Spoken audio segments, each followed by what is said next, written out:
Welcome to Uncovered. It's Wednesday. I'm Anthony. He's Ron. And together we're about to uncover the MAGA propaganda that is not covered by the mainstream and corporate media. Ron, let's start with the extrajudicial killings. I suppose that's probably the best way to talk about it. These murder of, it's approaching 100 deaths now of people in these boats. No due process, no arrests and detainments of these individuals. Trump tells us that they're drug smugglers and traffickers, but there's no evidence of that. And still, they continue. In fact, Pete Hegseth just a couple of days ago announced another one, really quite proudly, actually. And what's your take on this initially?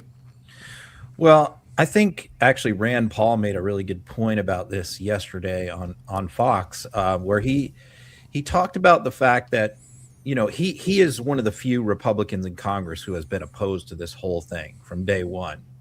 And he talked about the fact that it's frustrating for him to argue with Republicans about this because, of course, the Republican argument is these are all drug traffickers, they're all drug smugglers. And he said, people don't have, it's hard to convince a lot of centrist people or center-right people that they should care about drug traffickers getting blown up. People certainly on the left care, a lot of people, the moderates care, but not many people center-right care. And so what he said is, this thing about the double strike, the reason why that's important is because that connects with a lot more people, more people who even might be okay with these boat strikes would not be okay with this one and the way that it's being carried out. And so that's why I think, given what we have heard from Democratic representatives and senators about what is on this video and how bad it is and how gruesome it is of these guys, clinging to a piece of wood in the water and being blown to bits well after this happened. That's why I think it's really important for this to be released to the American public. Very, very, it's Epstein files all over again, where we've got to get this out. It's got to be seen by the American people.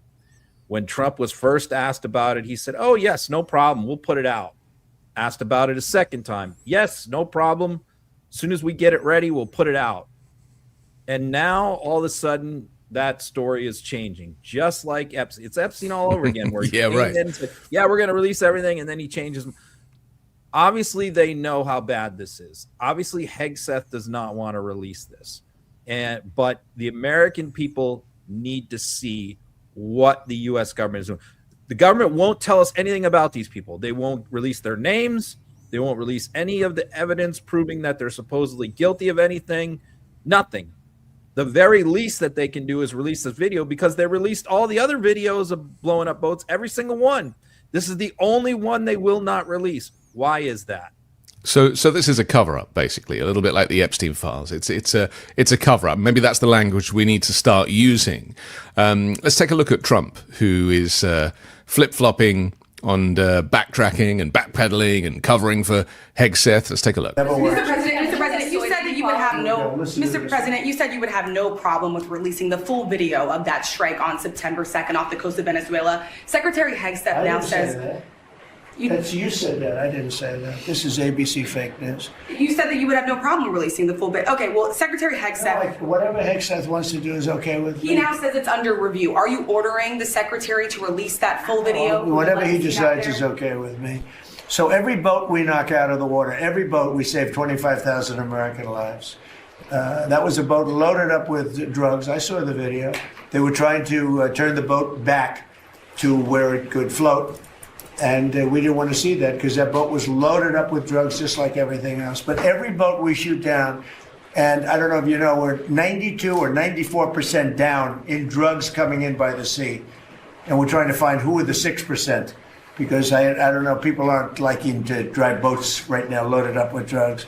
But every single, think of that, every single boat we shoot out, on average, we save 25,000 American lives. Do you feel okay about that, Court? Keep us safe. Okay. I know my man. What about you? Are you okay with that? I'm totally fine with that. Are you committed to releasing the full video?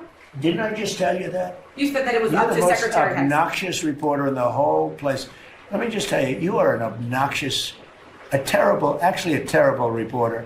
And it's always the same thing with you. I told you, whatever Pete Hegseth wants to do is okay with me. I just want to take a step back for a moment, because what I see there now, especially with him in an increasingly full face makeup with the gold stuff behind him and referring to all the media now, the corporate media, as obnoxious or fake, is a despot, that is an authoritarian scene. It's like it's been set for a movie, with this kind of hideous kind of Jabba the Hutt character in the middle, just abusing people and not being held to account. I mean, this is we shouldn't normalize how totally weird this is. The reason why I compare it to Epstein, and we'll get to how he treated yet another female reporter again in a second, but it's similar to the Epstein, because he came in saying we'll release everything. Same with this video. Oh yeah, no problem, we'll release it, and then he gets told, or he's shown what's in both the Epstein files and this video. Yeah, and now all of a sudden it's, I never said that. What are you talking about? No, we're not releasing that. And then, he immediately deflects to the lie. Every boat we blow up saves 25,000 American lives. I don't know what the overdose deaths were last year in the U.S. It's typically around 100,000 a year total. So, I mean, you're talking about how many boats have they blown up? Like 18? That'd be like, I don't know, a third of the population of the U.S. he's claiming to save. Secondly, this is like cocaine, mostly bound for like Europe. Right. Africa. It's the wrong drugs. He's getting his fentanyl and his coke mixed up. So it's all nonsense. His justification is nonsense. Yes. But all we're saying is release the video. And what she said is correct. He said 5 days before that he would release the video, no problem. And now he's mad at her for repeating what he said. And he's personally insulting her and trashing her. And the other two reporters who asked about this, where he politely answered the question, yes, for men. Now he gets the same question from a black female reporter, just saying, hey, you've been saying for days you're going to release it. It hasn't been released. Can you give us an update? And he attacks her personally. And he does his usual thing where he goes to the audience, the crowd, to try and get them on his side to gang up on this person. Yeah. I mean, you think about it, it takes a lot of courage for somebody like that to stand there and face the president of the United States when he's personally attacking her, and everybody, all his sycophants in the room are jeering at her.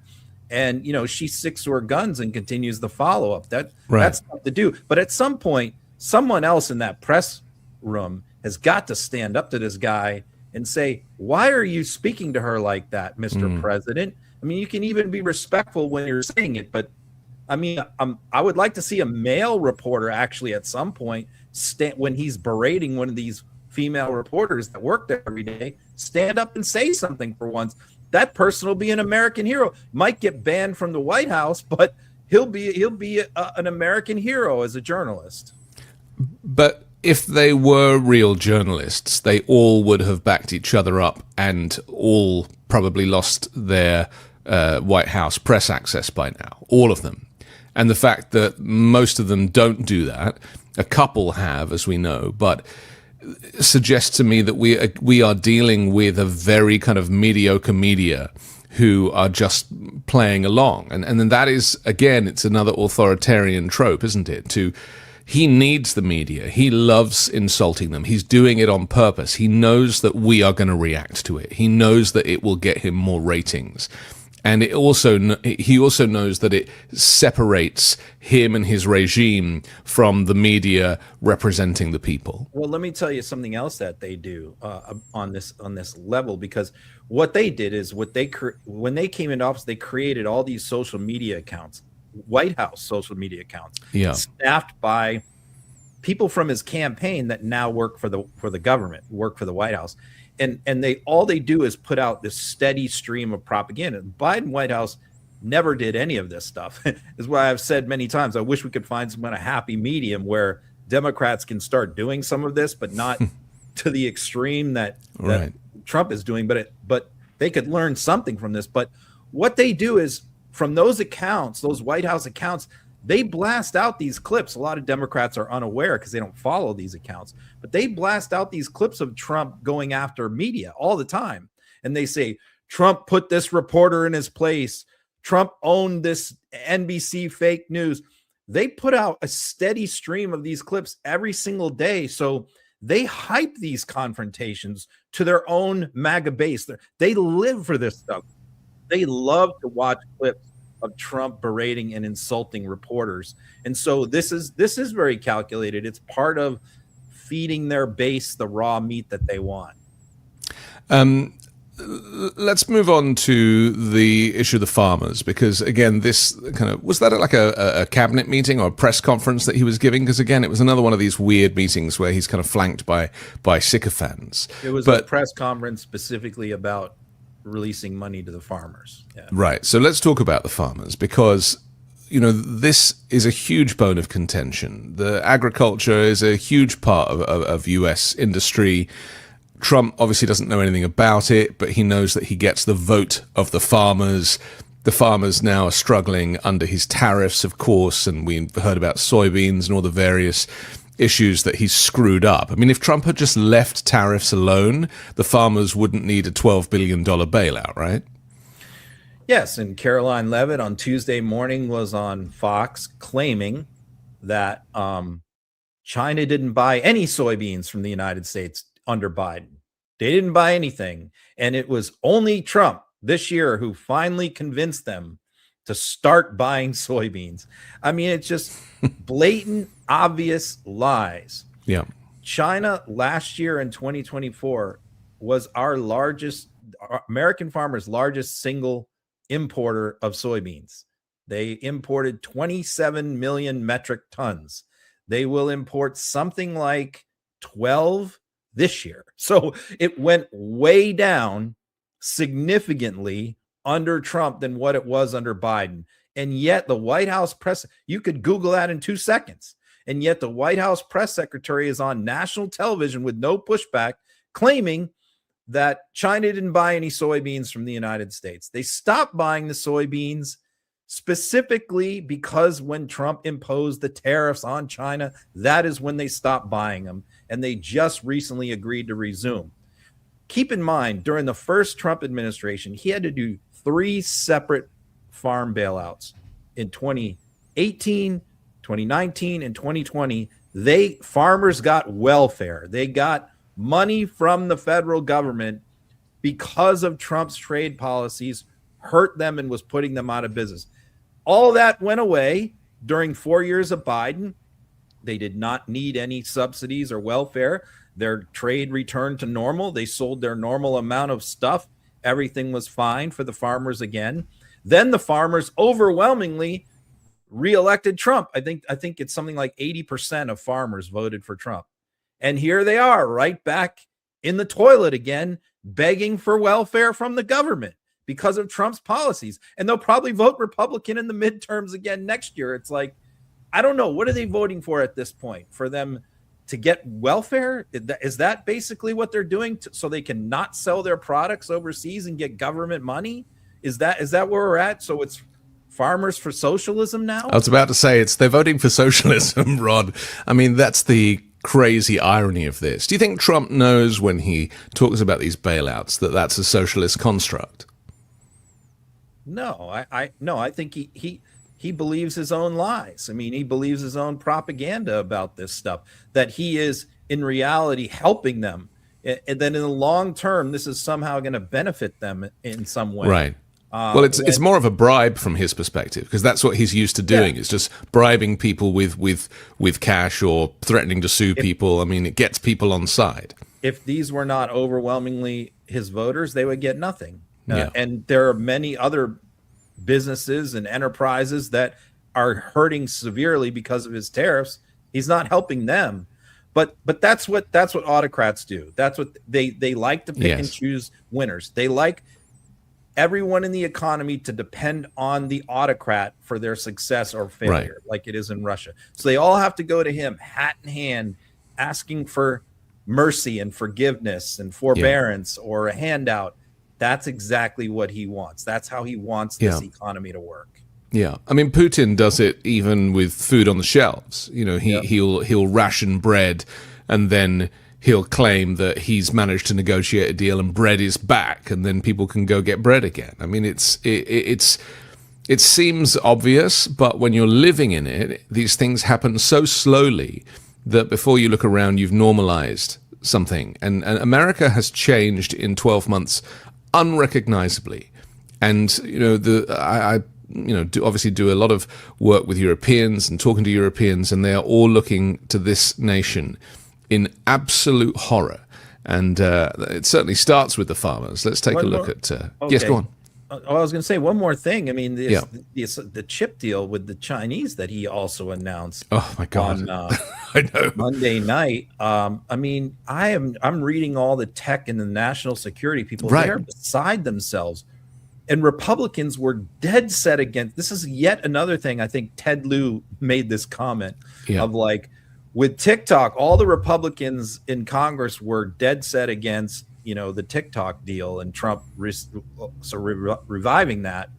But they didn't say a word. They complained constantly about Biden and TikTok, but then as soon as Trump comes over, they don't say anything. Well, they have always been against selling this chip technology to China, Republicans in Congress. 100%, Lindsey Graham, Tom Cotton, Ted Cruz, the whole crew. Yeah. And Ted Lieu is like, let's see, now that Trump has agreed to do this, which everyone in our tech sector says this is a terrible idea. Everyone in our national security sector says this is a terrible idea. But now let's see if Republicans suddenly go silent on this chip issue and don't stand up to Trump on this, because in theory they could block this, but they won't. It's no different to selling the planes to the Saudis. That gives the technology for these fighter jets potentially to the Iranians, and who only knows who else. And this is the problem with Trump. He thinks that because he kind of has a fun conversation with someone and sprays cologne on their neck or kind of smacks them on the hand, and it's like, oh, we're buddies.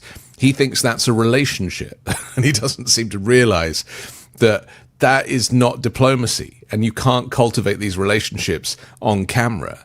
And I don't know, he's hollowed out the State Department, and he's giving away intellectual property. The good news is we're getting 25% of the sale of these chips to China.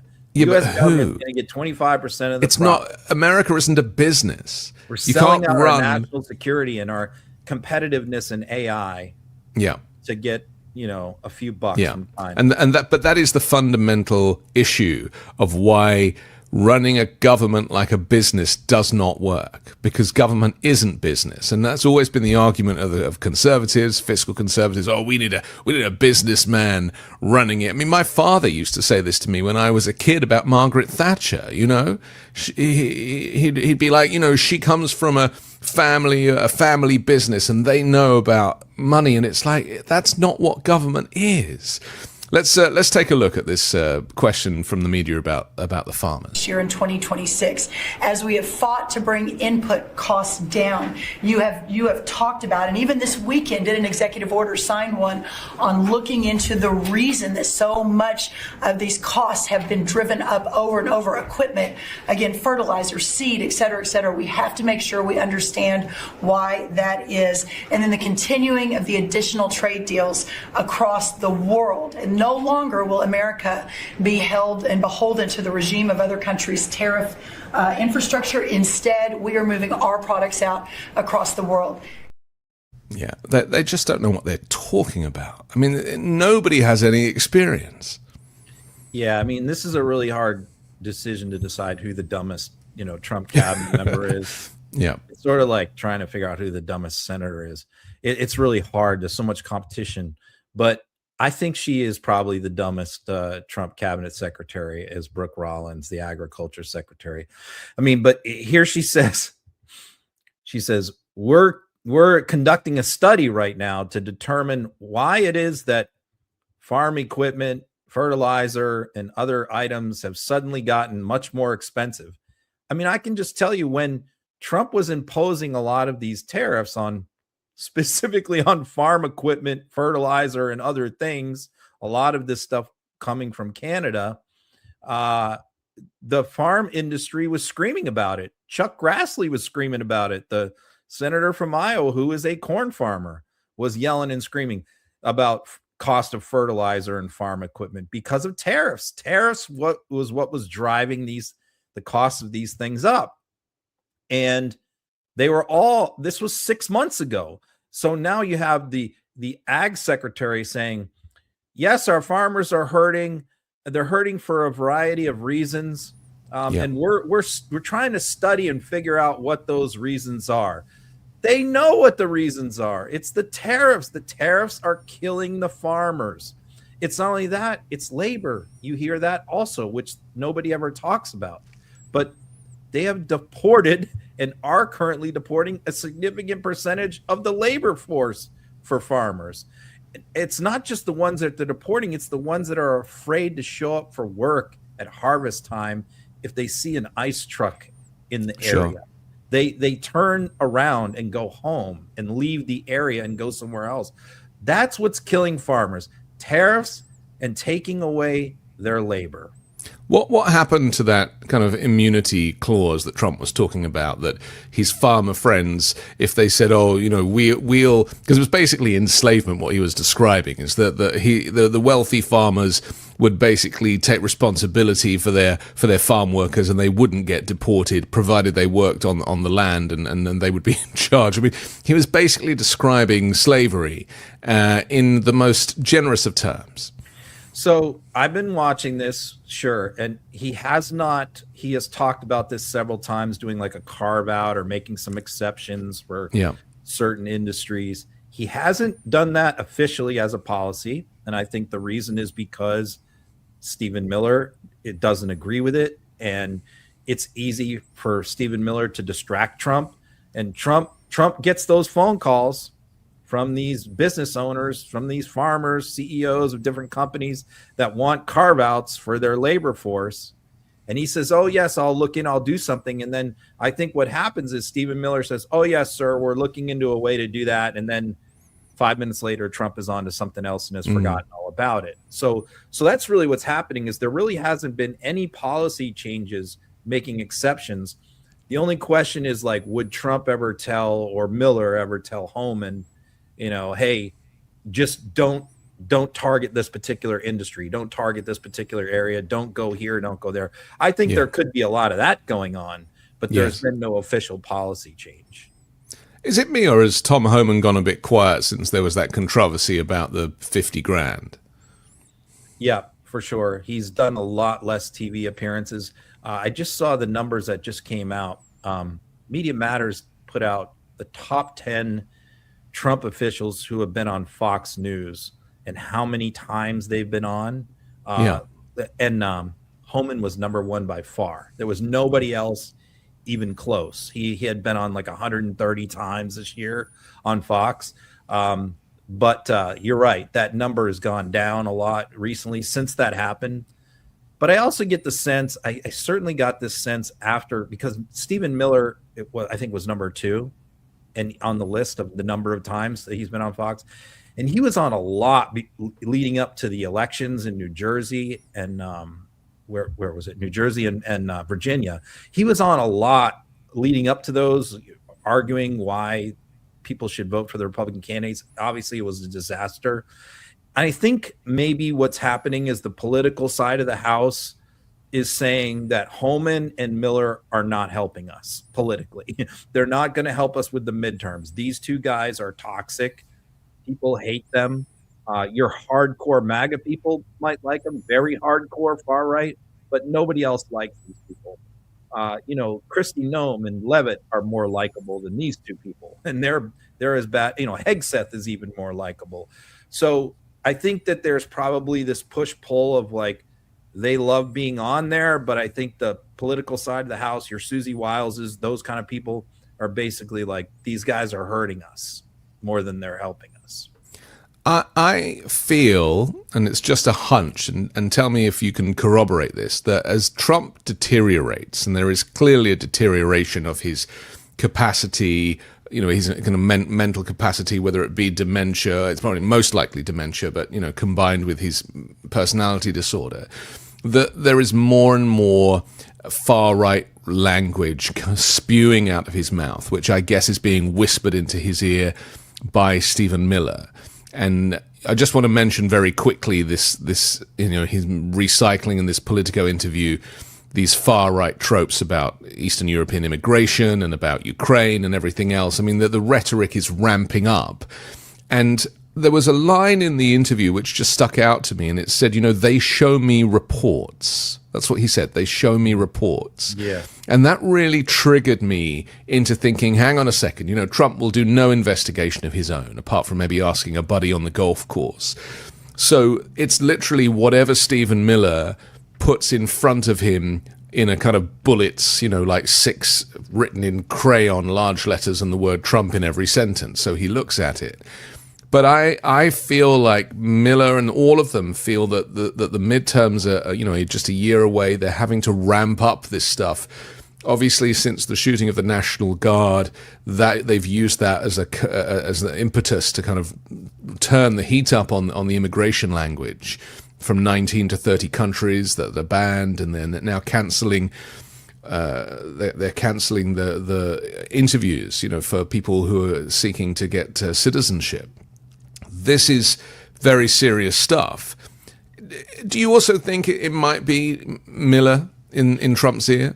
Yeah, if you read, because look, Trump doesn't scroll social media like normal people. I mean, he doesn't really do that. So where he doesn't get his information that way. He gets his information by people in his inner circle, Scavino, Natalie Harp, Miller. Yeah.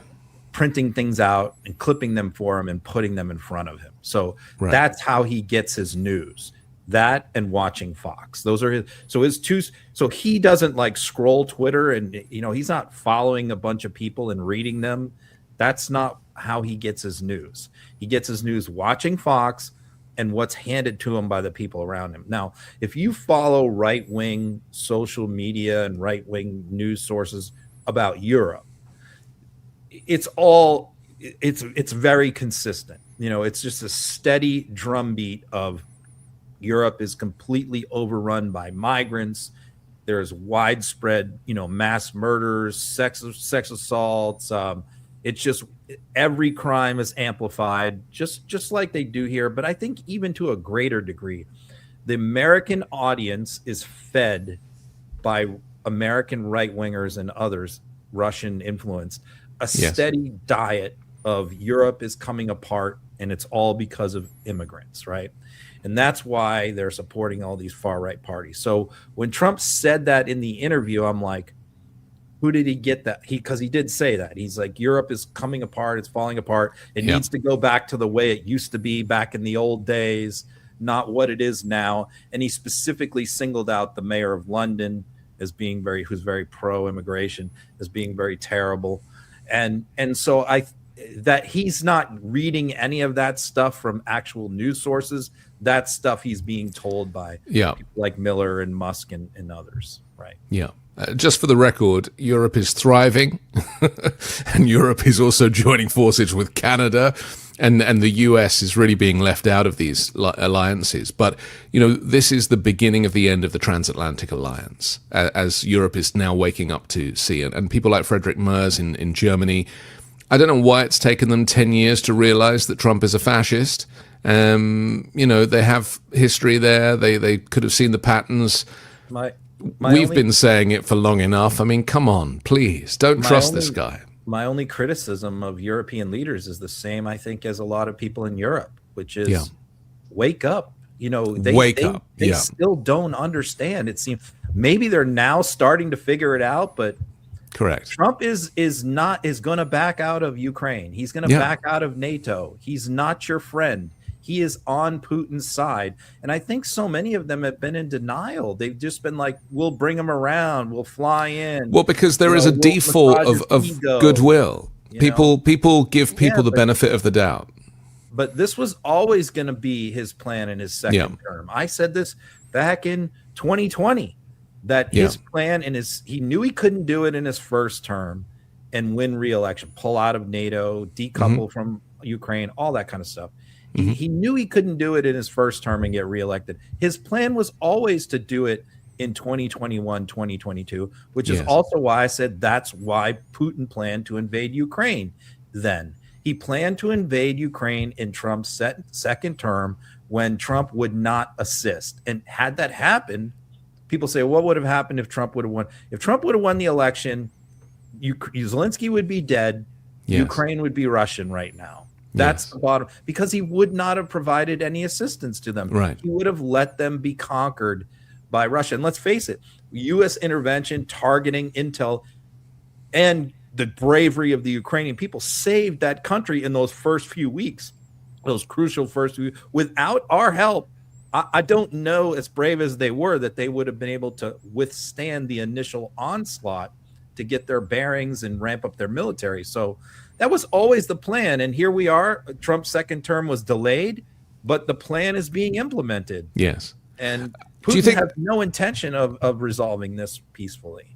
Do you think Americans realize how much Europe relies on American military firepower, and that there has been a kind of concerted effort to create a system whereby the US will always stand with the Europeans, and that's what the NATO alliance is all about, and that's what all of these treaties and agreements that have been worked on over decades, that's what American people died for and Europeans died for, and Trump is tearing all of that up. I mean, I made a video about it this morning on 5 Minute News, and I called it Russian collusion, because that's what this is. And for years now, Trump's been no collusion, no collusion. This is him colluding with the Russians, conspiring against Ukraine and the Europeans. Well, Europe, with the creation of the EU, created their own independent, powerful economic union. But it was never a military union; it was an economic union, right? Well, that's my second point. Okay, I'm sorry.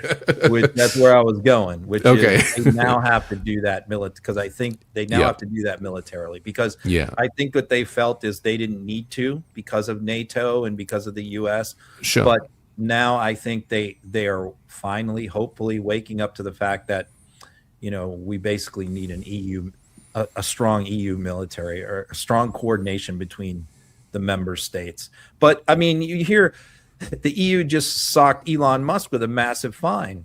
Mm-hmm. And immediately, what was the reaction of people like J.D. Vance and Elon Musk and others? It's, we need to disband the EU. That's their goal. Their goal right now is to get far-right parties elected in key countries, France, UK, Germany, and then have those parties dissolve the EU. That way, the U.S. will be ascendant vis-a-vis Europe. They want to break up Europe. The far right in the United States wants the EU to break up into separate member states that they can play off each other and negotiate separately, because they view Europe as an adversary, not as an ally. I'm purposely taking a beat here, Ron, because what you just said is chilling. It is chilling that the US sees the EU as an adversary and not as an ally. And that is really, or it just makes me so sad for all of the lives lost in consecutive wars to bring about the kind of peace and freedom that people enjoy. And Europe is an amazing place. I used to have a European passport until a bunch of people voted us out. The order that was created after the war has kept Europe largely peaceful for 80 years, with small little handfuls of exceptions. And also America peaceful too. I mean, centuries, that's right. After centuries of conflict, almost nonstop conflict, you couldn't. You look at European history for the previous 500 years, you can't really find a decade where there wasn't a war. Right, it was relentless, And so this order has preserved peace, and it's benefited everyone. It's benefited the West, North America, everyone. But Trump doesn't view the world that way. This also goes to show the power of unelected executive assistants. Because, this is something, I used to work as albeit for free, I used to work as a special advisor to political leaders in the UK. And I couldn't believe how much influence I had in speech writing and, getting them to say things on TV and stuff. But just bring that back to Stephen Miller, a fringe individual, somebody with far-right kind of neo-Nazi views, who has somehow over several decades got himself right into the central seat of power and is basically dictating US policy, which is destroying the international alliance and peace around the world because of one screwed up kid who just was on a mission, who's unelected and has he basically is the policy chief for the White House. And there isn't a single other Republican nominee for president or past president, whether it's McCain, Romney, Bush, Reagan, Ford, Nick. There isn't a single or a senior senator, let's say, or governor who could become president who would hire Stephen Miller for any job. He couldn't get a job in Chick-fil-A, Ron. There's no person that would hire him for any role in the federal government. And yet, this man is the policy director for Donald Trump. There's no one that would hire Hegseth. I mean, there's no one that would hire any of these people. No. Trump, that's why Trump has such loyalty. That's why they praise him like a god. Because none of these people could get anywhere near this kind of power from any other political leader. Trump is the only one who elevates some of these people to this level. Misfits, effectively. I just had Richard Logis on the weekend show, this weekend just gone. He of Leaving MAGA on the Midas Touch Network. And I asked him, how is it that all of the henchmen in Trump's orbit who are taking on these responsibilities, they are all so defective. They all clearly have trauma. They are all problematic individuals. And he said, rather than asking what is wrong with them, ask what happened to them, what happened in their lives to get them to that point. So I just wanted to steer people after this to go watch the weekend show and catch up, because it was a fascinating conversation from the mind of somebody who was an operative within MAGA for so long. We have to take a quick break, but I want to come back and talk about Marjorie Taylor Greene. She and Trump are kind of head-to-head at the moment, and a whole lot more. We'll do that next here on Uncovered. This year, I'm going above and beyond and skipping the gift card gifts because I found something that I can actually give to just about anyone and they'll really enjoy it. An aura frame. It's hard to find a gift that's memorable, personal, and thoughtful, so we tend to lean to gift cards, but they often end up lost or in your purse and wallet. That's why I'm choosing to gift aura frames this holiday, so my family and friends can be reminded of the memories they create throughout the year. It only takes about 2 minutes to set up a frame using the Aura app. Just download the app, connect to Wi-Fi, preload your photos before it ships, and keep adding them from anywhere, anytime. Add a message before your gift arrives, then share photos and videos effortlessly, straight from your phone, all year long. Every frame comes packaged in a premium gift box with no price tag, so it's ready to gift. You can't wrap togetherness, but you can frame it. For a limited time, save on the perfect gift by visiting auraframes.com to get $35 off Aura's best-selling Carver matte frames, named #1 by Wirecutter by using promo code UNCOVERED at checkout. That's auraframes.com, promo code UNCOVERED. This deal is exclusive to listeners and frames sell out fast, so order yours now to get it in time for the holidays. Support the show by mentioning us at checkout. Terms and conditions apply. Every year ends the same. More opinions, less peace. This time, reach for calm you can sip. IndaCloud is your online cannabis dispensary for quieting the noise. Gummies, curated flower, pre-rolls, and now zero sugar, zero calorie THC sodas. All federally legal THC, DEA certified, lab tested, shipped discreet. Because some headlines deserve to be ignored, and some days deserve bubbles. Policy debates, family debates, internal debates, all handled by one bipartisan solution. IndaCloud. Gummies, sodas, and pre-rolls. For the moments democracy wears you out. And $70 ounces, that's what we call economic relief.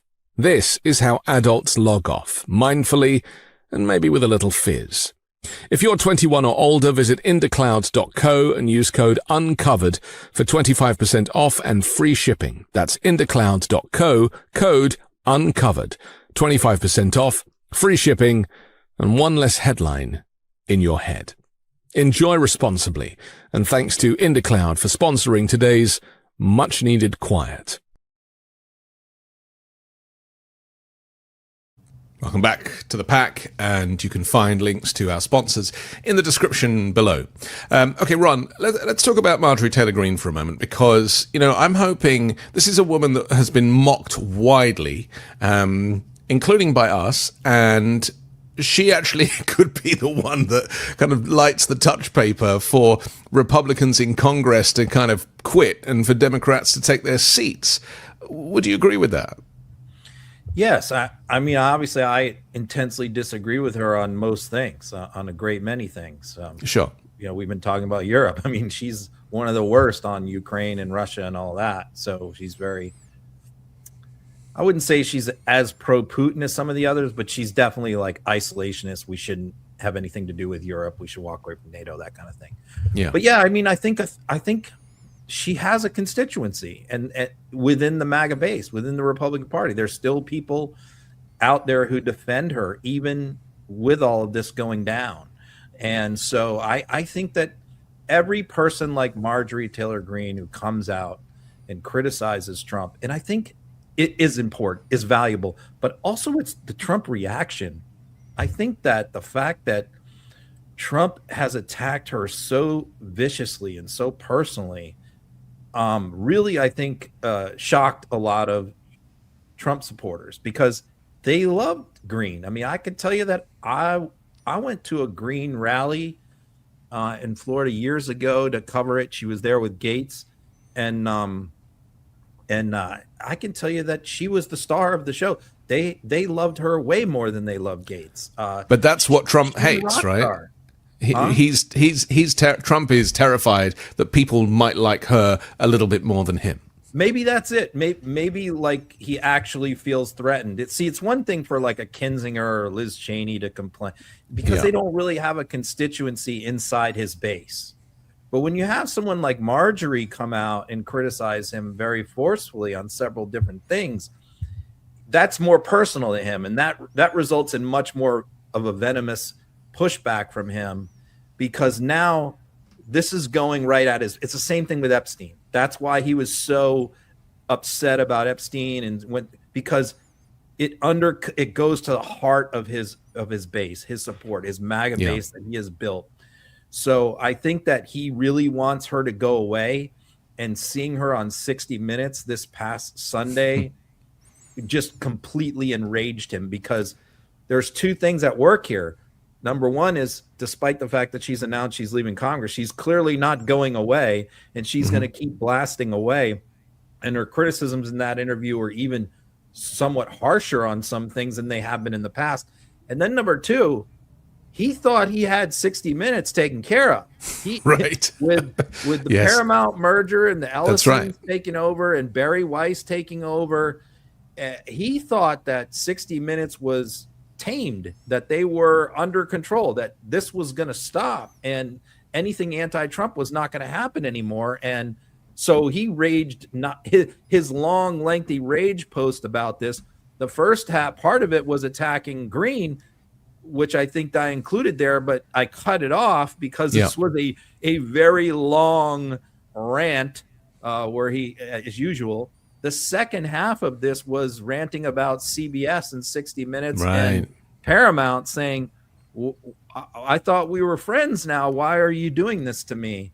Why are you having this person on? Let me read this for our podcast listeners.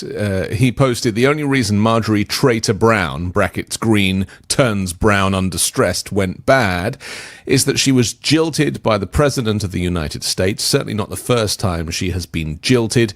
Too much work, not enough time, and her ideas are now really bad. She sort of reminds me of a rotten apple. Marjorie is not America First or MAGA, but nobody could have changed her views so fast. And her new views are those of a very dumb person. And then he goes on to say that was proven last night. So yeah, he obviously saw 60 Minutes. Again, the fact that you and I have to analyze this moron, it's just, you know, there are so many important things in this world. You know, humanity is so beautiful. There is so much potential for America. And for the president to be wasting his time shitposting about somebody who's leaving Congress, it's like, give it up already. I'm glad that he actually watched it, though. I mean, because he posted that like immediately after the interview aired. So that tells me that he was watching, which is great. I mean, he tries to claim fake news and all that, but he has always sought validation from legacy media outlets like 60 Minutes, like New York Times, like Washington Post. He acts like he doesn't care, but he definitely does. Well, that's the insecurity, isn't it? You know. Yeah. And the other line in there about the jilted thing, I know kind of hung up on that. Like, who is she jilted? She left her husband. She had one husband. She left him. She cheated on him a few times. She's with a new boyfriend who, by the way, I think about this often. You know, I haven't seen Brian in the Oval Office since this all blew up. Right. Because for those who don't know, Trump. Brian is the so-called reporter who kind of started the Zelensky's clothes question in the Oval Office. He was think about this. He was ever present in the Oval Office. Trump always called on him. Always. Yeah. He got to ask 3-4 questions every day. He was always and so even though he represented a small right-wing news outlet, Real America's Voice, he was constantly getting played on Fox and Newsmax and mainstream media because he was asking all these inflammatory questions of Trump. But since it's blown up, he's nowhere to be found. I did ask him, you know, I did text him and say, you know, what are you going to do? You know, because I said, this puts you in a tough position. His did he job reply? Is to cover Donald Trump. And I don't know how he can do that job. I don't even know if Trump would call on him anymore if he showed up, or what he would say to him, because as far as I know, Brian really hasn't been in the Oval Office in the last couple of weeks since this blew up. So I think he might be looking to do some other kind of work besides. Well, it makes total sense. It'll be interesting to see if he does try and cover Trump, how Trump treats him. I was interested in how Trump gets on to the kind of catchphrase. Obviously, affordability is the catchphrase that he's been trying to squeeze into everything. And I even noticed that Gemini AI was trying to tell me that Trump is the affordability president the other day. There's been a lot of criticism of Gemini, interestingly, which is Microsoft's AI engine. Now he's trying to claim that the insurrection was a Fed-surrection, that this was kind of organized by the federal government and nothing to do with him. Let's take a look. Everybody's talking about the pipe bomb over the weekend, the suspect that was taken into custody. I reported on Biden's kangaroo court for 4 years, and this is an important question to me. Everyone knows that J6 was a Fedsurrection to set you and your supporters up. So my question is, what's your gut instinct about the new pipe bomber suspect taken into custody? Does your instinct tell you that he acted alone? And also, Mr. President, how do you feel about the lead prosecutor on the pipe bomber case? Jocelyn Ballantine is the same prosecutor that allegedly asked the J6er to lie to frame you for J6 when you did nothing wrong. What are your thoughts? Well, thank you. I really appreciate that question. It's sort of a statement, and I appreciate it very much. Jocelyn is being looked at. They all have to be looked at. What they're doing is so bad. This was a whole Democrat hoax. The whole thing was a Democrat hoax, and it's all being looked at. I appreciate that. Okay, very quickly, 2 things. 1, he looks like a cadaver that has been painted for internment. And number 2, that ain't no regular media anymore. That is an installed far-right state-funded regime media, by the looks of things. Yeah, you're looking at the media that they want. That's what they have in the Pentagon now, covering Hegseth. Yeah. That's what they have at various different places, and that's what they want. That's what Caroline Leavitt wants. That's who So contrast that. This was the same press conference as she's standing right next to the ABC reporter who tried to pin him down on whether he was going to release the video or not.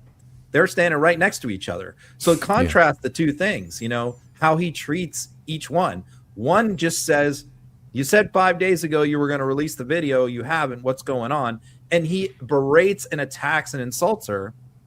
Then you get this far right, fringy, weirdo cultist in there to ask this bizarre January 6th, not even ask a question, make a statement, and how to treat her. Oh, that's very nice. Thank you very much. I appreciate that question. That's great. I mean, and all she's doing there is repeating these dark far-right conspiracies from the internet and bringing it into the mainstream. And that's exactly the point of this. The point of the new media stuff by the White House is to bring these people in, to put all this alternate history, conspiracy stuff into the bloodstream of mainstream news. They're hoping that is being covered live by Fox and Newsmax and other outlets, CNN maybe, and that stuff ends up getting aired. That's what they're looking for. And of course, to call this a Fedsurrection, I mean, that's been the Republican propaganda to try and rewrite the history of January 6th since the first week it happened, is to try and cast January 6th as somehow instigated by the FBI. So they arrest the pipe bomber, and they were all hyped like, all right, this is now going to prove that it was some far left group that was trying to antagonize or instigate an insurrection, or the FBI was behind it. And we find out we don't know much about this guy. The reason why we don't know much about him is because the Trump administration is not putting much out. But what we do know is that the guy told investigators, confessed to being the pipe bomber, and told investigators he was a Trump supporter and believed that the 2020 election was stolen, and that's why he did what he did. And ever since that came out, we haven't heard very much more from this guy. Same as the Epstein files, and same as the cover-up with the boats. I mean, this is the reality of it. Once they realize that they are complicit, then they have to go quiet. So what are they doing?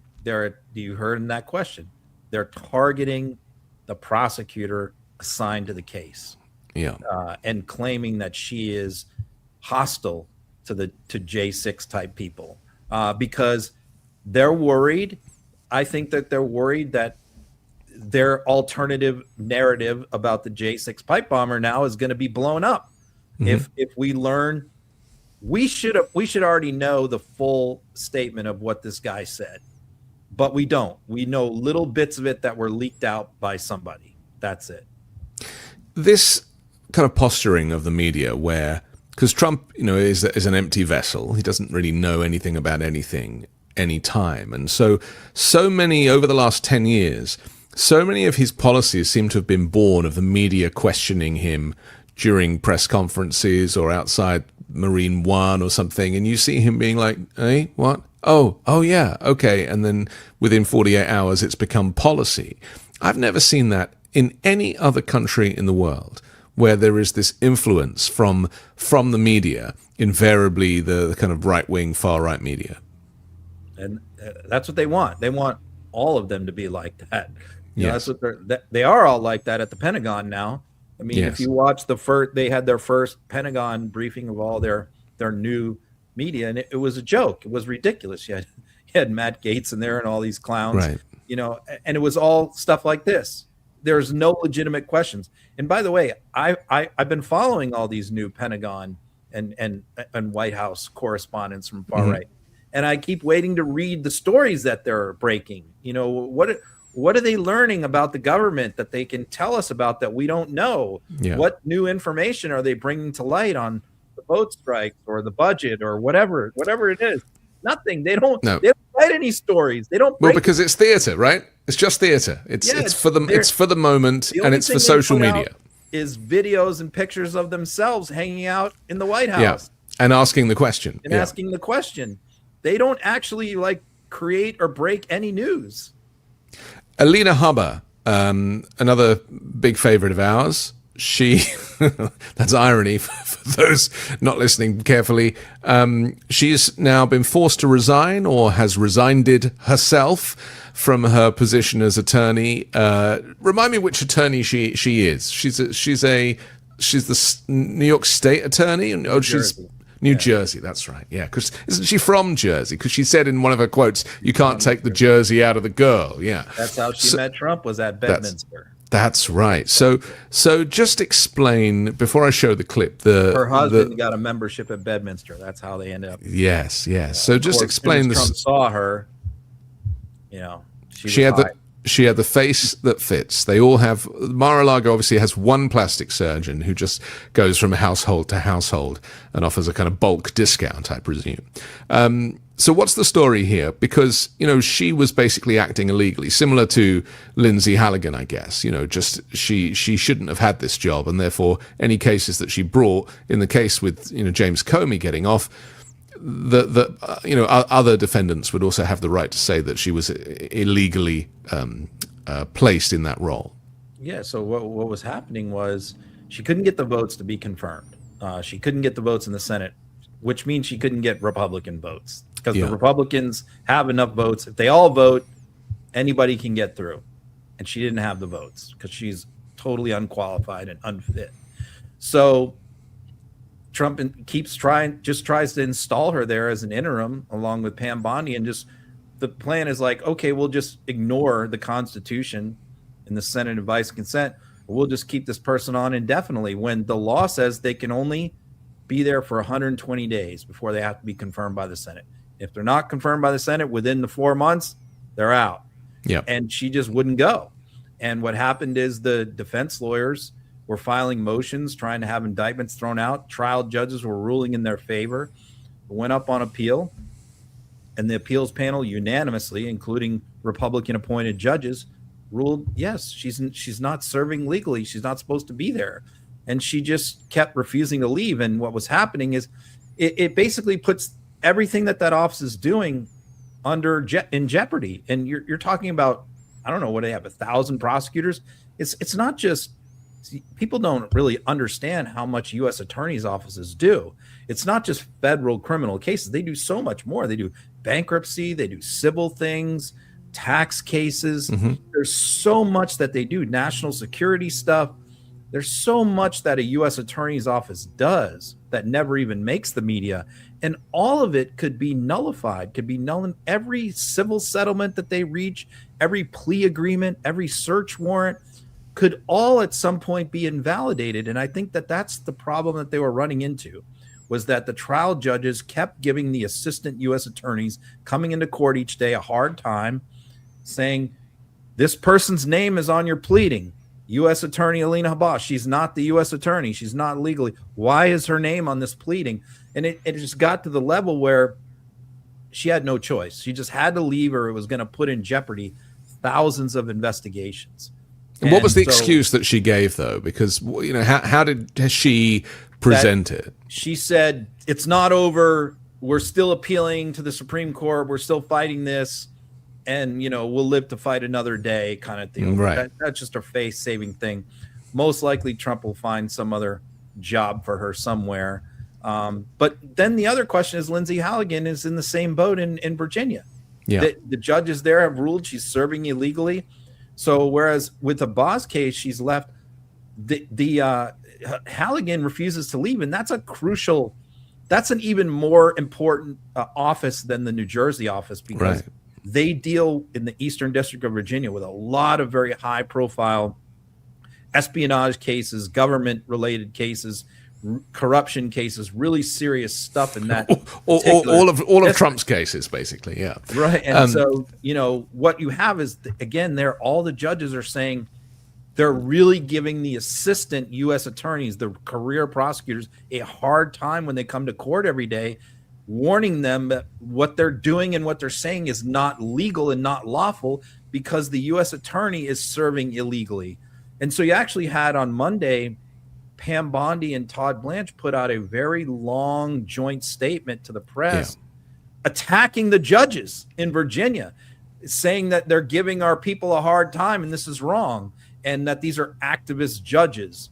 So it's like they just don't get it. Either they don't get it or they don't. Either they get it, don't get it, or they get it and they don't care. They get it. They don't care. And, look, if we put our projection hats on, they'll start arresting judges soon. It's happened in other countries. Anybody that they don't want. I mean, the DOJ, there was a leaked document from Pam Bondi yesterday that suggested that they're going to set up some kind of task force to get rid of anybody who's anti-Trump. Anybody who's kind of anti-Trump policies they're going after. And you know, this is an example of how an authoritarian regime evolves. They're only just getting started, Ron. We're only 12 months into this hellscape. There's definitely a push underway now to have the House impeach some of these judges. Yeah. And I think that there have been some articles of impeachment drafted by some of the crazier members. I definitely could see them picking out a judge. Maybe Boasberg would be one that they would try and make an example of and impeach. It will go nowhere in the Senate, but I think they might like the spectacle of that and the attention it would get. Let's take a look at Trump backpedaling on Alina Habba and notice the projection. Just reverse everything that Trump says in this clip. Senator Grassley about doing something about the blue slip, because I'm telling you, John, I put up great people, top people, highest education, the best lawyers to be like U.S. attorney, and both senators. It only takes one, but if they're Democrat senators, they say we're not going to approve it. What color is that? Yeah, just disappearing into the wall.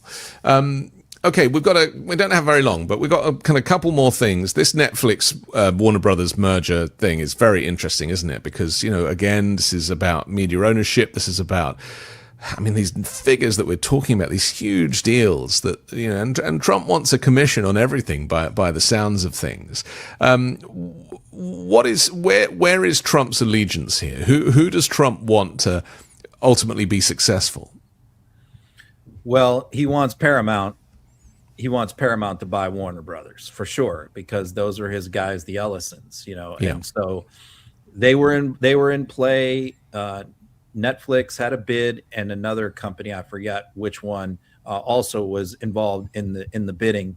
And Warner Brothers chose the Netflix bid, I think, for a variety of reasons. And by the way, you know, we don't have time to go into hours of detail on this, but I've written extensively about this in my daily column and multiple times this week about this merger deal and what's going on behind the scenes and all that. So if you want more, you can read that in my Substacks. But bottom line is this: they approved the Netflix deal for a variety of reasons. The Netflix CEO has recently tried to suck up to Trump, but he is clearly not Trump-friendly person. And I don't think he really fooled Trump with trying to act friendly towards him. I think Trump recognizes that he is not his friend, and the Ellisons are. So when this deal was announced, immediately you have Trump and others inside the administration saying, well, I don't know if we're going to approve this, because of course it has to be approved on antitrust grounds. Well, I don't know if I knew this was going to happen. Immediately, they are going to do everything they can to try and prevent this deal from going through. And my take is this: I hate this consolidation of media companies. I think it's the worst thing to happen in the United States. I think it's a terrible idea for these handful of oligarchs to own, 25 different media companies in various areas.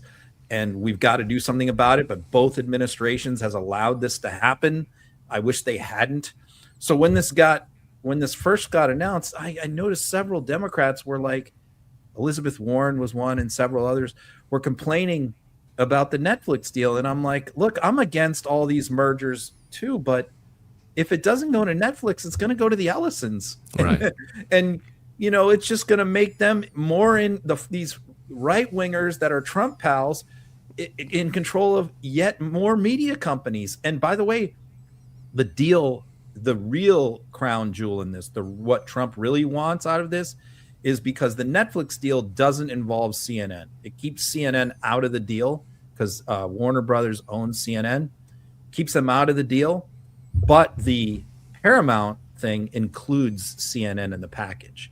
And all the reporting behind the scenes is that's what Trump wants the Ellisons to gain control of CNN. That's the number one thing he wants, because he thinks that then they'll own CNN and CBS.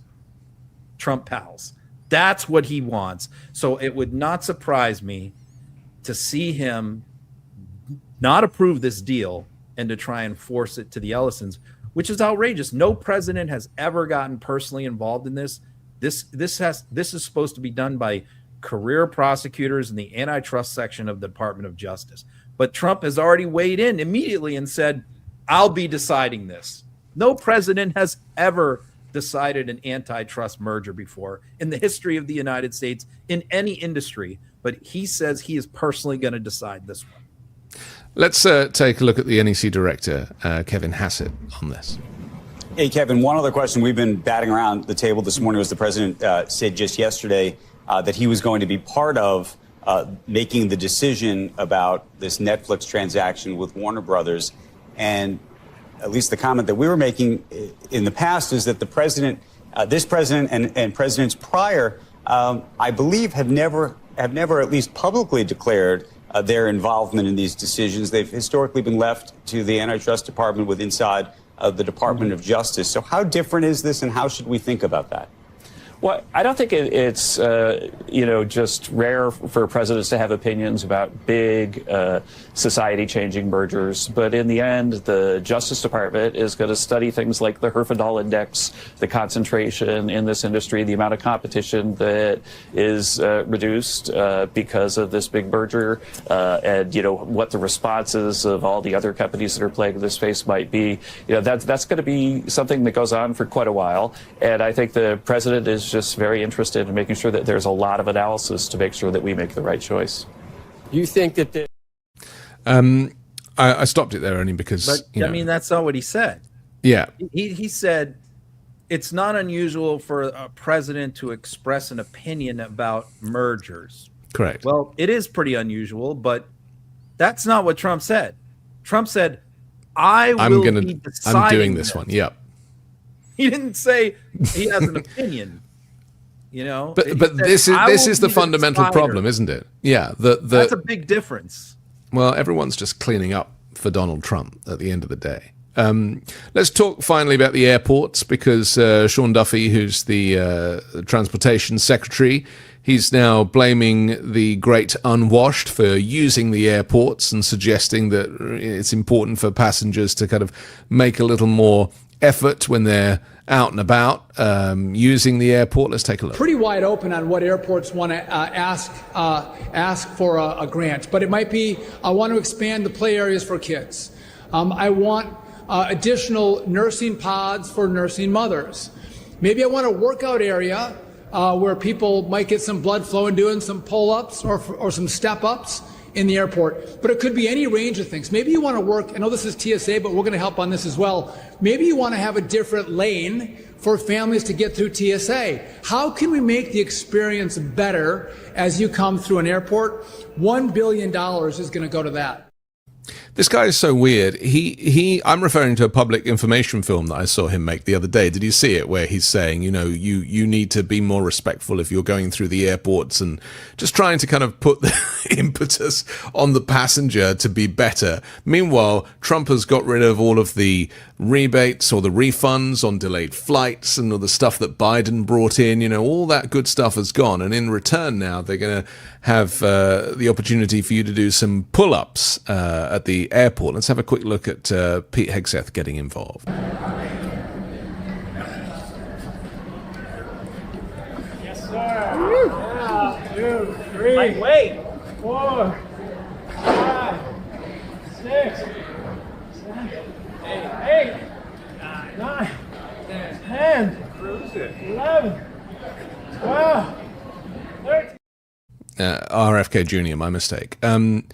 I couldn't stop looking at his sweaty armpits just then. Hopefully it wasn't just me. What is it with this machismo and this kind of toxic masculinity that is flowing through the veins of the health department and transportation right now? Yeah, again, they always go for like these stylistic things over substance. What people want out of the transportation, the government, because the airports are owned by local entities, state governing boards, regional governing boards. Some of them are private. They're not run by the government. Neither are the airlines. What we want from the government is air traffic control, safety. Mm-hmm. We want things to run on time. Security and security TSA. And that's pretty much it. We don't want them intervening in our travel experience, the federal government. These are private companies that you do business with and you buy tickets. So what we have heard from this knucklehead is he's got all these harebrained ideas. It's almost like I wish you'd go back to NASA again, because and it's always like Instagram ready stuff. It's always like content for social media and content for Fox. It's like non-substantive stuff.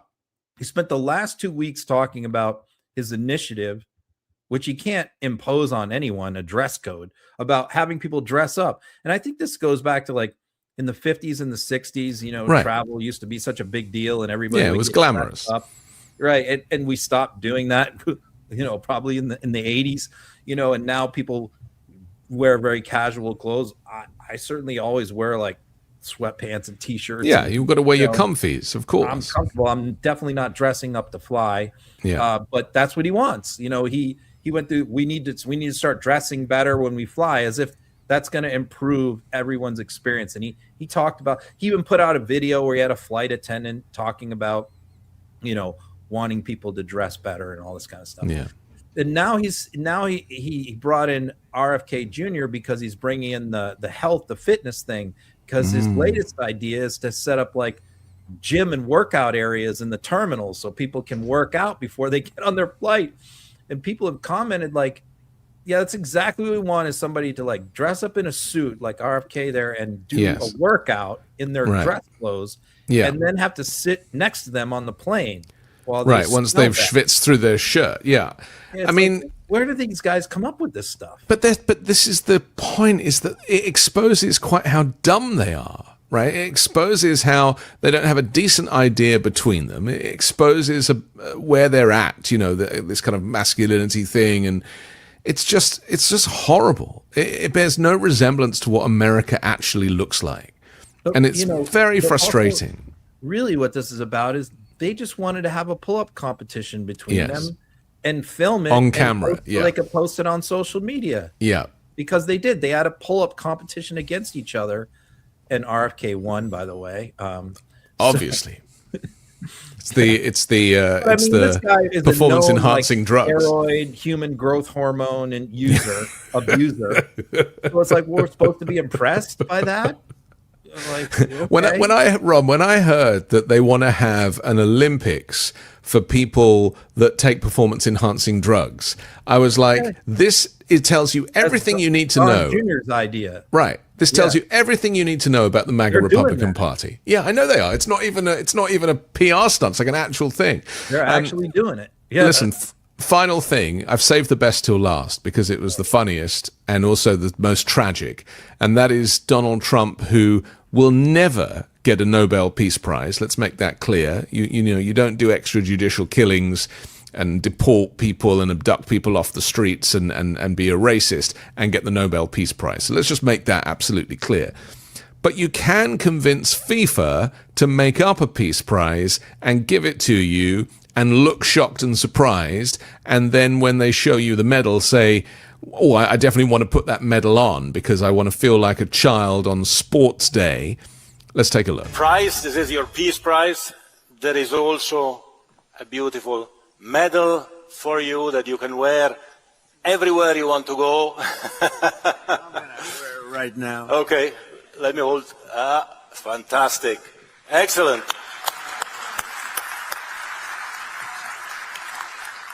And you will receive also, of course, a certificate which reads out, and I would read it out with your permission, what are the reasons for you receiving this FIFA Peace Prize, Football Unites the World. So the FIFA Peace Prize is presented annually on behalf of the billions of football-loving people from around the world to a distinguished individual who exemplifies an unwavering commitment to advancing peace and unity throughout the world through their notable leadership and action. And therefore, FIFA, the Fédération Internationale de Football Association, awards the 2025 FIFA Peace Prize, Football Unites the World, to Donald J. Trump, President of the United States of America, in recognition of his exceptional and extraordinary actions to promote peace and unity around the world. Friday, December 5th, 2025. This is the certificate. It's yours. Sweet Lord. This prize is awarded annually starting from this year. Trump's face tells you everything you need to know about the damaged inner child, the insecurity, the sadness, the self-loathing. And, we saw him kind of being transported to childhood for a moment when he was like, oh, shall I put it on? I mean, anybody who has kids can see the kind of childlike nature of the individual. But it's deceptive because he's probably one of the most hated, if not the most hated people in the world, and the most dangerous.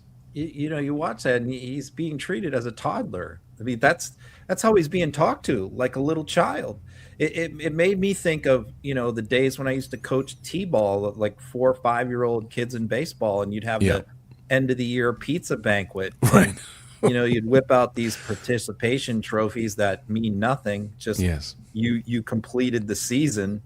But, you give them to make the kids feel good. It's like their first trophy they ever get in their life. And they all go home beaming with a big smile. It's like meeting Santa Claus, And that's really what this was. It's like a participation trophy for a broken individual who desperately has this lifelong dream of like winning the Nobel Peace Prize. I think since Obama won it, that became his dream.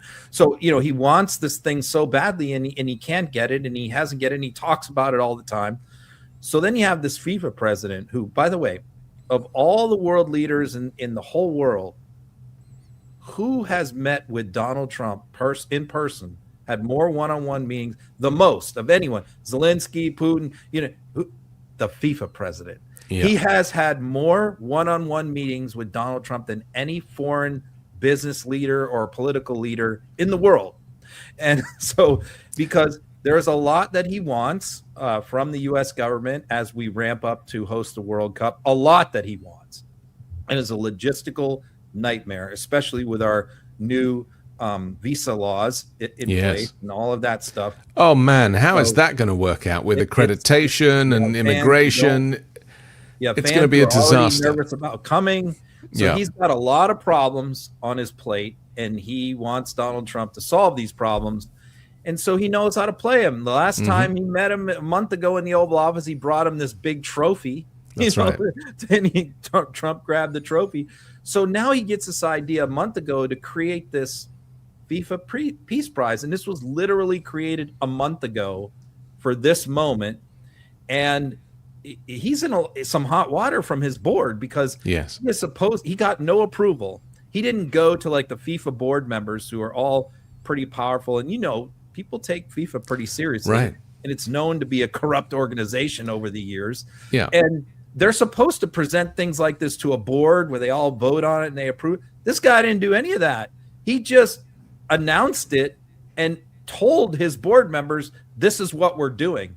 And a lot of them are very upset about this, by the way, about this award. Yes. So he could be, I think he's serving his third term. He's been reelected twice. Well, this is all going to come back to bite him, isn't it? It's going to come back to bite him. It's going to come back to bite Trump. There's any of this stuff is hot water for these types of people who, hold senior positions.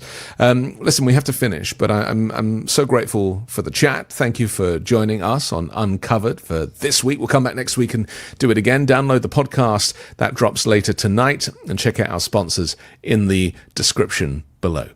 Thanks a lot, Ron. All right. Next week, everybody. Bye for now.